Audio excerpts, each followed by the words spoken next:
Iran imepuuza vitisho vya rais wa Marekani Donald Trump kwamba ataishambulia Iran mara 20 zaidi. Afisa mkuu wa usalama wa Iran amepuuzilia mbali vitisho vya rais wa Marekani Donald Trump baada ya kuapa kuipiga Iran mara 20 zaidi ikiwa itaendelea kutishia mlango bahari wa Hormuz kulipiza kisasi mashambulizi ya Marekani na Israel. Trump alionya Tehran kuhusu madhara ya kijeshi katika kiwango ambacho hakijawahi kuonekana baada ya ripoti za vyombo vya habari kudai kuwa Iran imeanza kuweka makombora baharini katika eneo la mlango bahari wa Hormuz. Pentagon imeripoti kwamba imefanya uharibifu wa meli kadhaa ikiwa ni pamoja na mifumo 16 inayodaiwa kuwekwa katika eneo hilo la mlango bahari wa Hormuz. Katibu wa Baraza la Usalama la Kitaifa la Iran Ali Larijani alitaja vitisho vya Trump kuwa ni vitisho visivyokuwa na madhara, akiandika katika Telegram kwamba hata vile vikubwa kuliko wewe havikuweza kuliangamiza taifa la Iran, kuwa mwangalifu usiondolewe. Pentagon imekiri kwamba kando na vifo 4 vilivyothibitishwa, karibu wanajeshi 140 wa Marekani wamejeruhiwa katika mashambulizi ya kulipiza kisasi ya Iran.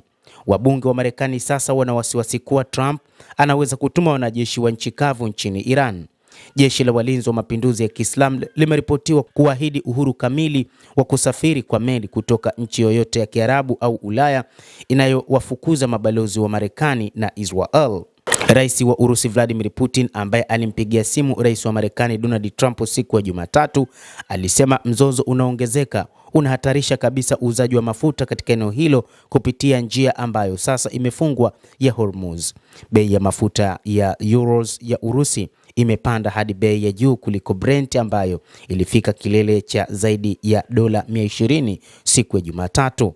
Trump amepuuzilia mbali ongezeko hilo na kusema gharama ndogo sana kulipa kwa vita dhidi ya Iran. Shirika la habari la RT limetathmini athari ya mafuta ya kuanzia dola 100 na kupanda kwa mafuta ya Urusi.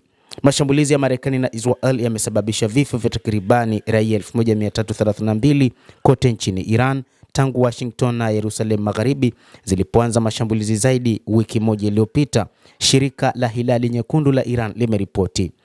Israel imeshambulia ghala za mafuta za Iran ikilinganishwa na vita vya kemikali. Shambulio baya zaidi kuwahi kutokea ni shambulizi katika shule ya wasichana huko Minab, kusini mwa Iran, iliyoua wanafunzi karibia 168. Vyombo vingi vya habari vimehitimisha kutokana na picha zilizopo kwamba shule hiyo ilipigwa na kombora la Tomahawk la Marekani. Na ni baada ya rais wa Marekani kupuuzilia mbali ripoti hiyo, akisisitiza kuwa Tehran ndio iliyoshambulia eneo hilo na ndio ambayo inapaswa kulaumiwa. Mashambulizi ya Marekani na Israel dhidi ya vituo vya mafuta karibu na Tehran yamesababisha moshi mweusi wa mafuta yenye sumu na masizi, huku wakazi wakiripoti matatizo ya kupumua. Picha na video za mitandaoni zinaonyesha moshi mzito juu ya mji mkuu, kama jumuiya ya Hilali Nyekundu ya Iran ikionya kwamba mvua inaweza kuwa hatari sana na yenye tindikali.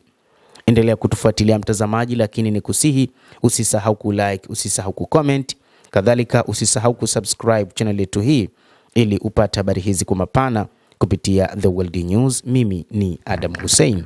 Endelea kuwa nasi wakati wote, endelea kutufuatilia ufahamu mengi yanayojiri duniani.